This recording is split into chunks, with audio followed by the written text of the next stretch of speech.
up, ladies and gentlemen? It's your boy, Damien Dupee, your number one off-market land specialist, hyper-focused on infill lots. You are now tuned into We Are Land Specialists. If you could be so kind, go ahead and hit that subscribe button, smash that like button, turn your notification bell on, and if you find any valuable content, anything valuable from this content today, go ahead and drop me a comment. I appreciate you. Today, I'm going to be talking about vacant land wholesaling is changing lives. I have a friend, a brother on. His name is Eli, and we're going to deep dive into a little bit about Eli, how he found his deal, some challenges he had to go through for his deal, and last but not least, how much we made. We got paid in the shade. So thank you so much for tuning in. I really appreciate you from my heart to yours. I'm still on a mission to help 1,000 plus people do their first land deal. I believe the greatest is a servant. This year, I am hyper focused on mentoring one-on-one, just helping people find the first opportunity and just overcome the fear that this is possible. So thank you, Eli, for joining me. I really appreciate you for coming on today. If you would just be so kind, could you tell me a little bit about like how we know each other, Eli, and kind of like how you got into land wholesaling, if you will? Sure. I met you, Damien, through ministry and church. We were part of the same church fellowship and nonprofit organization, just volunteering. And you got to know some of my family, and they just have become great friends with you. And watching you kind of walk out this entrepreneurial, journey has been a blessing to them and an inspiration to them and myself. And so that's how we met. That's how we got connected through the Lord. Nice. I love it. Now, ladies and gentlemen, that's what you call a divine connection. Yeah, it really, it was a divine connection. And I would say it has been an honor knowing you. I mean, you are, I love being around you. Like you are very bright, very smart, very innovative, and you just think outside the box. So thank you, Eli, for just being a great person. Okay. Thank you. All right. So Eli, all right, let's talk a little bit about your experience in real estate. Like, do you have experience in real estate? Have you ever been a realtor, or what's your background, if you don't mind me asking? Yeah, no real estate experience. Some family, my mother is a real estate agent and broker, and my family's been done different real estate investing, and I own a home, but that's it. That's as deep or as far back as my real estate goes. We got connected. Oh, go ahead. You got another question? Yes. So, ladies and gentlemen, me and Eli did what we call a joint venture. And basically what that means is Eli finds a deal. I kind of coached them through the deal. I find the buyer, and we basically make money. So that's exactly what happened.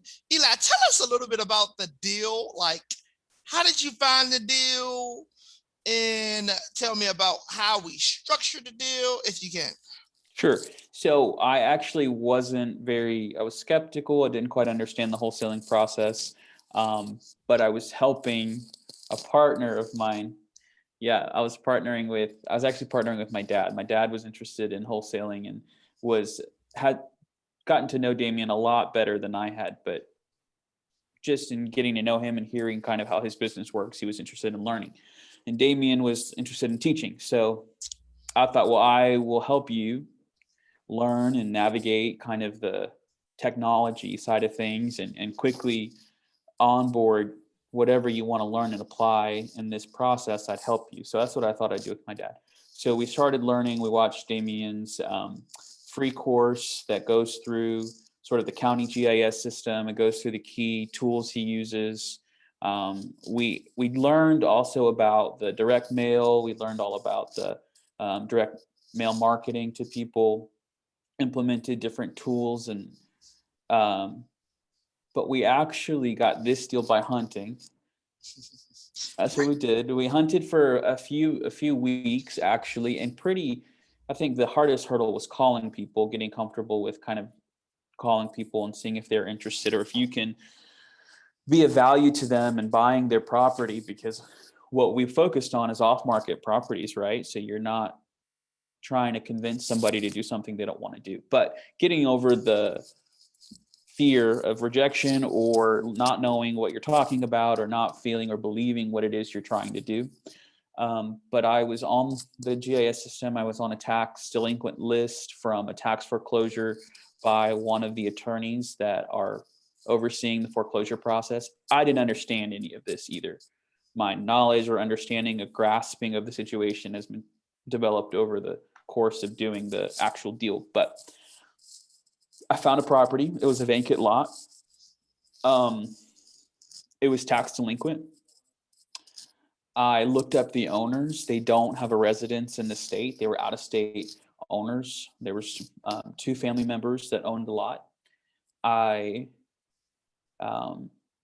looked up their mailing address, found their state, was able to contact them by going through their state's LLC search and searching for owners or what they call key persons in a company. Because what happens is a lot of people get the entrepreneurial bug and they might start, Carolyn's Beauty Supply, or Damien's Cookie Company, and they start and close an LLC, or they start and close a business. And that's not maybe a large enterprise, but it's a very small, momentary business. But so when they register that in their state, you can see all their history, what their names were, what their previous mailing addresses were, which makes it easier to skip trace or get more relevant content if they don't live in the state that you're in. You can go and find a mailing address. So that's what I did. I searched them in the state they lived, and it showed up they own multiple businesses. So then I was able to cross-reference their mailing addresses and the names of the businesses to find an active business. What's great about an active business is that most business entities are persons, and so they have online identities. And so I went to Facebook and I found that they had a Facebook page and they had a phone number to contact them. So I called them, and sure enough, the owner answered because it was a small business. And you don't really know that from their listing, or you don't know that from their Facebook page that it's a small one-person business, but it was. They answered the phone because they're in business. They want a customer. Nice. And I, referenced their property, and because I knew they were out of state, I also knew they didn't own any other real estate in the whole county, much less they didn't own anything else in the county. So I just knew from that fact that it was in disrepair and it wasn't something they're actively invested in, or that they're managing. It's not before them. And he said, oh, you don't want to buy that. It's not for sale, but you don't want to buy it. It's a big headache. I said, oh, tell me about your headache. He's like, well, I bought it for an investment purpose with a partner of mine, and it's just been the biggest headache. It's in tax foreclosure. He was like, there was a house on it. The house burned down. So he kind of trickled through. What happened is they're not an active real estate investor in our market. Now, he had the funds to invest in real estate at one point, and he did over 10 years ago. But because his concept of the value of investment was tied to the house, he didn't have value to the land. It was an empty lot in a poor neighborhood at the time. And over the course of the last 10 years, it's been an underdeveloped neighborhood. But what we knew from the map and from doing our research and comps, that it was appreciating in value, the land value was, and that there was a market to buy it from him. So I asked him, what would you need to net from the deal if I were to buy it from you, and take all of the headache and all of the issues that make it a headache and cumbersome for you? If I could resolve them for you, what would you need to net to make? What could I offer you for you to sell it to me? And he asked for 120K, 125K. And the purchase price of the lot when they invested, or the house with the lot, was around 60K when they bought it. So he was doubling his investment over a 10-year period. And so I said, okay. I said, let me call you back later today. And if I can send you, I said, you know what? I won't even call you back. If I can offer you what you're asking for, I'll send you an offer via email. How does that sound? He said, great. I said, okay. And if I can't, you won't hear from me. He said, great. So then I called Damien and was like, Damien, this is the deal. This is the lot. These are the specs. Let's look at it.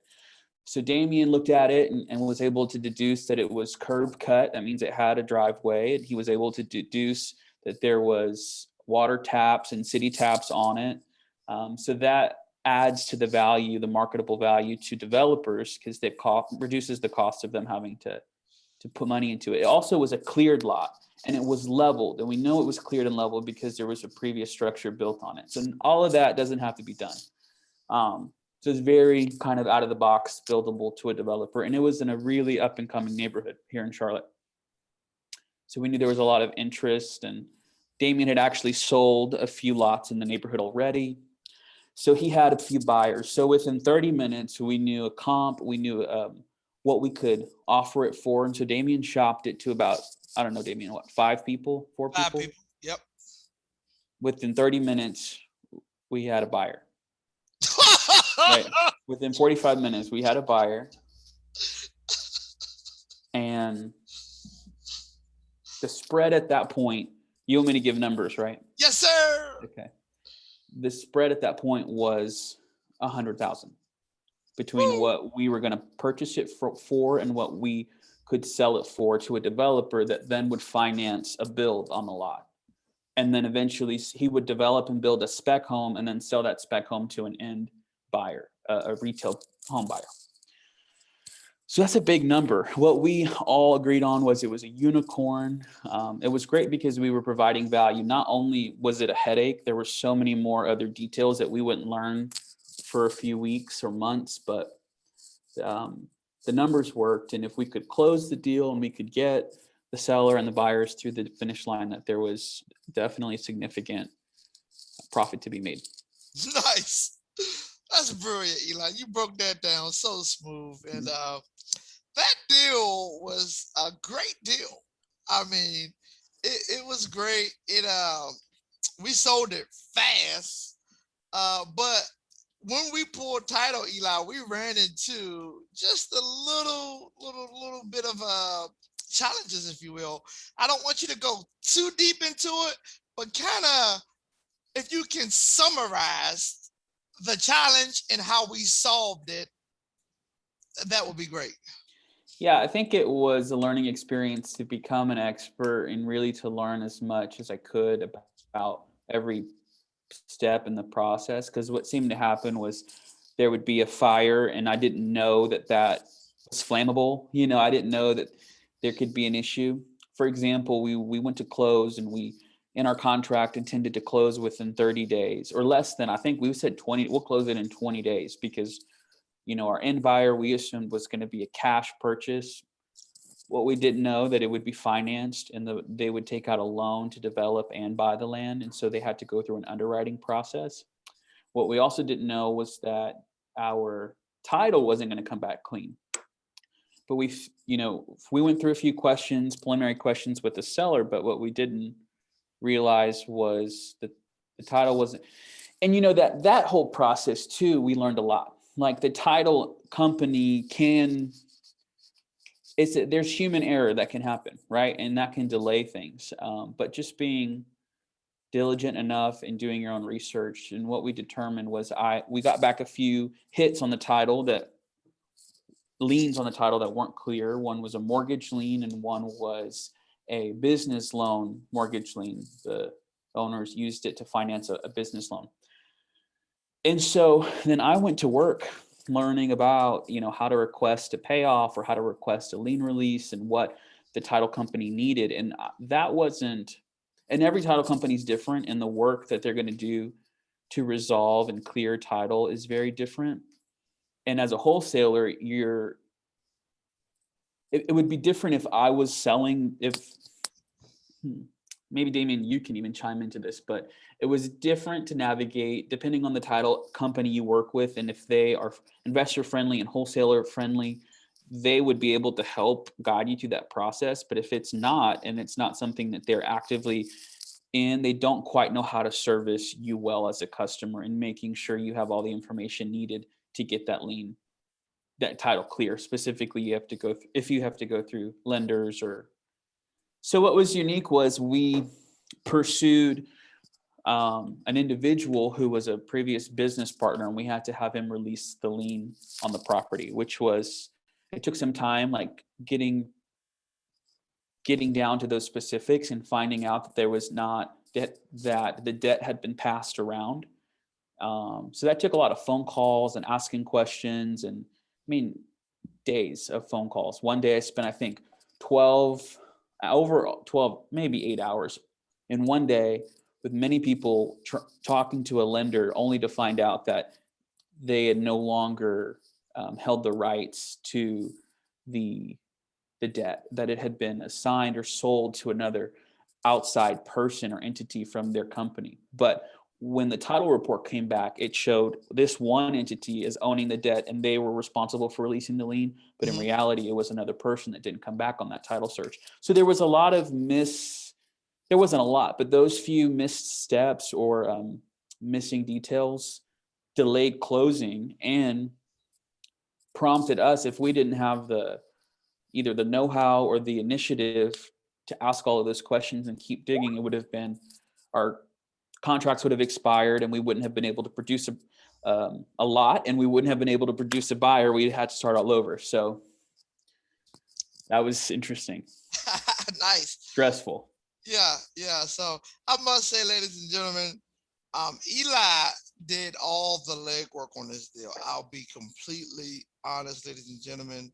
Your boy Damien Dupee was kind of baffled when he found out, oh wow, we have a lien on it from this person, and we got a lien, and I was just like, oh crap. Like I was at the point, ladies and gentlemen, and I had advised Eli, hey, let's partner with someone else who specializes in getting liens released. Hey, let's bring them in. Let's cut some of the pie, and let's partner with these other investors that I know in our area in Charlotte, North Carolina. And I said, Eli, hey man, I don't, that's not really my sweet spot. Let's partner with these guys. And Eli was not having it. Okay.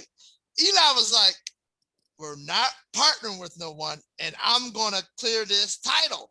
And that's exactly what Eli did. We didn't partner with no one. Eli cleared the title, and at the end of the day, we structured the deal where we did a three-way JV. So I got a third, Eli got a third, and Dad got a third. Okay.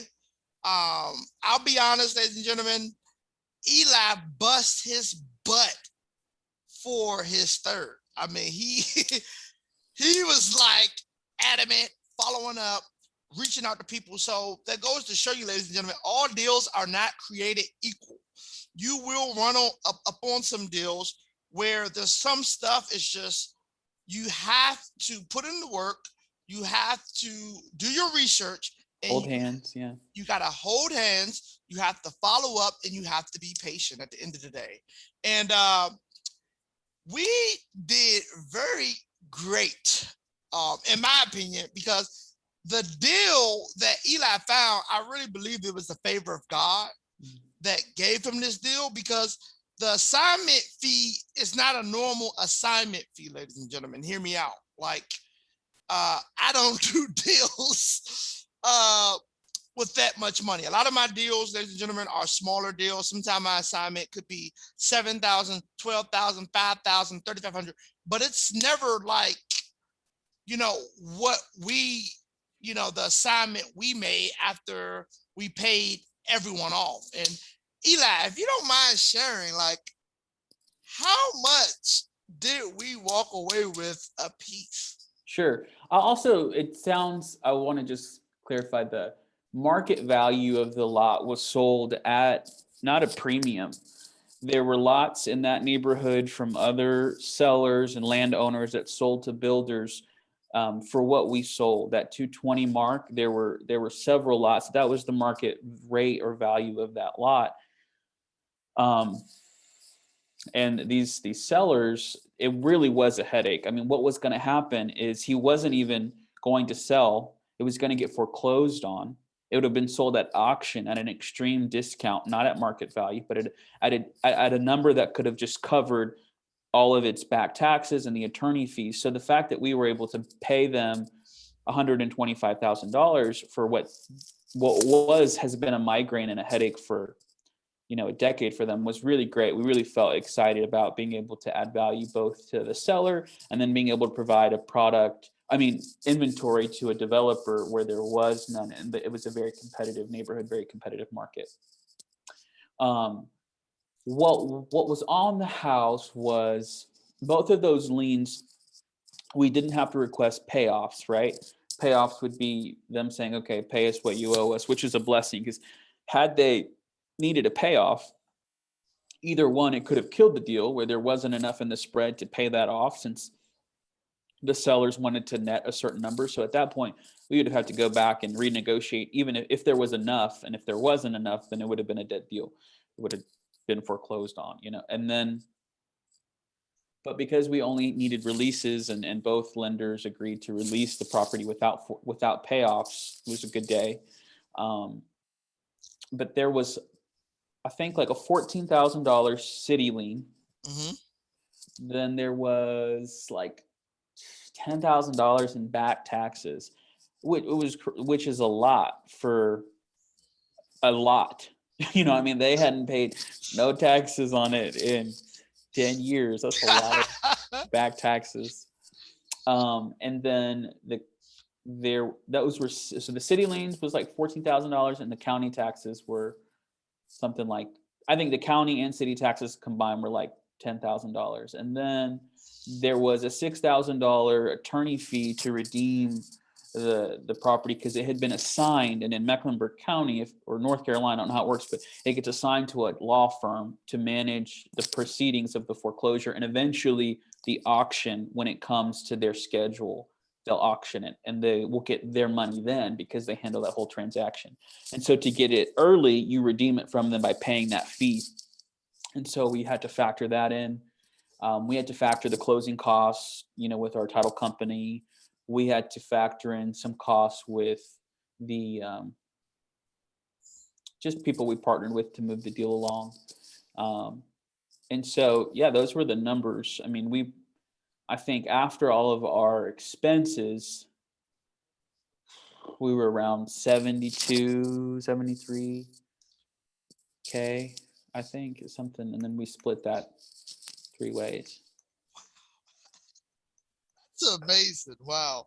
Like, where do you make that type of spread on one vacant lot with a motivated seller? I like this guy was freaking motivated. Like, he didn't want to sell. He needed to sell, and that's the difference, ladies and gentlemen. That's why I always tell you people, don't look for properties that's for sale. Look for properties that's on sale. Okay. And the difference is one is at a discount. The other one is at market. Okay. And it's very important that you find people in what I would call Ouchville. Okay. Ouchville is basically delinquent taxes, liens, violations,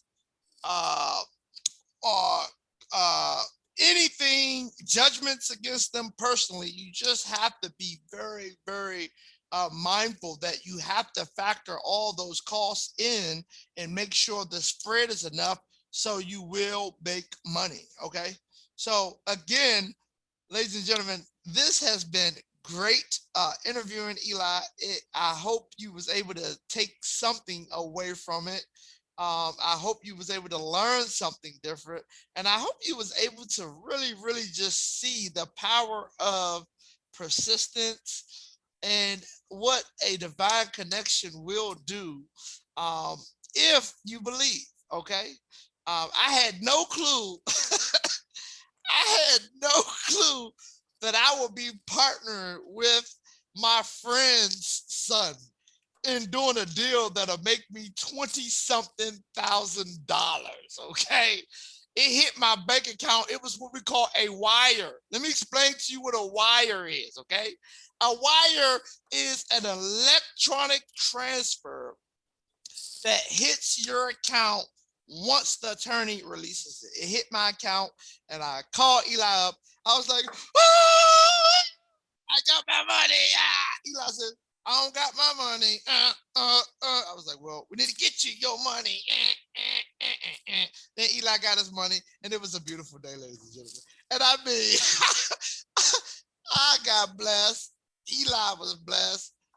Uh, Dad was blessed, and it was a win-win, ladies and gentlemen. So again, Yeah. you got any closing words for anyone new, Eli? Someone who's skeptical, someone who's, because I have a lot of people who are interested in doing what I do, but they're very skeptical. They're just skeptical. So what words of encouragement could you leave with my community on, someone who's maybe new to wholesaling or watching this video for the first time? Sure. Something that I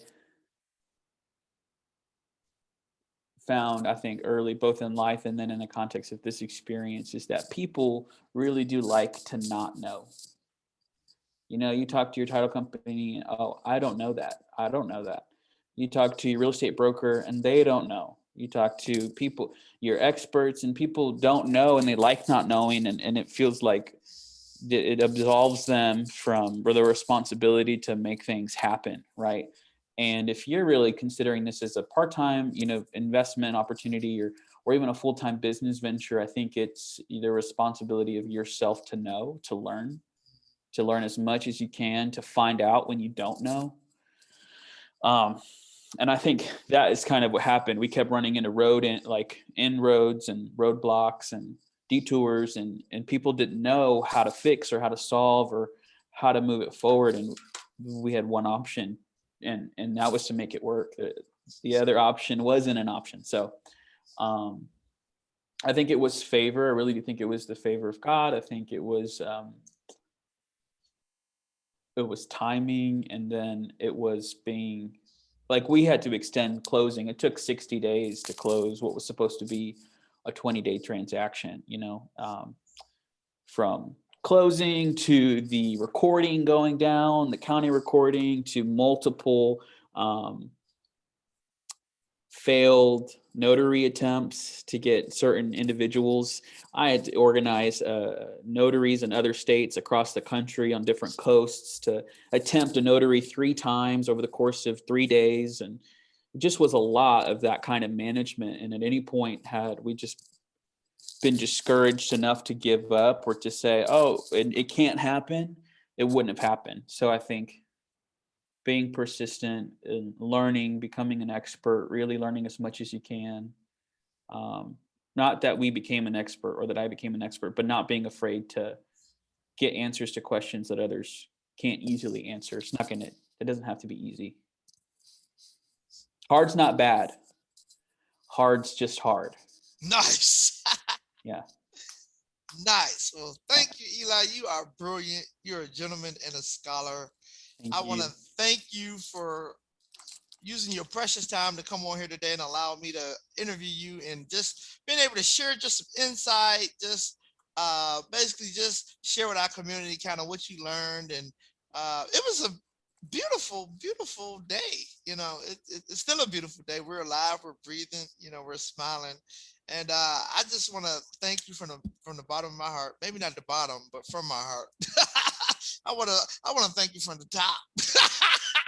I thank you from the top of my heart, not the bottom, for just allowing me. It took, you've been traveling a lot, I've been traveling a lot, and it took us a little while to kind of come together, but you delivered. You said, Damien, I got you. I got you. I got you. And today we was able to make it happen. So again, ladies and gentlemen, uh, thank you. I am just want to share a couple things with you. I am hosting a live meetup if you're local to the Charlotte area.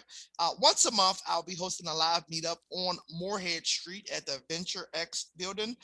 It is on meetup.com. If you're local and you want to just come out, connect, want to learn, go deep dive into some deals, that will be available. The first meetup, ladies and gentlemen, will be August the 27th, which is a Friday, 6 to 8 p.m. Go on Meetup. It's on We Are Land Specialists. If you're looking for free content, check the course out. The link is in the description. Off-market land deals. If you want to get connected to my Facebook community, We Are Land Specialists. Again, I appreciate every one of you. I thank you for this opportunity. I do not take it lightly or for granted that I get to steward this platform and share with you guys and pour my life out like a drink offering. So again, thank you so much, ladies and gentlemen. I salute you. Into the next one, we are gone like the wind. Peace. That was me.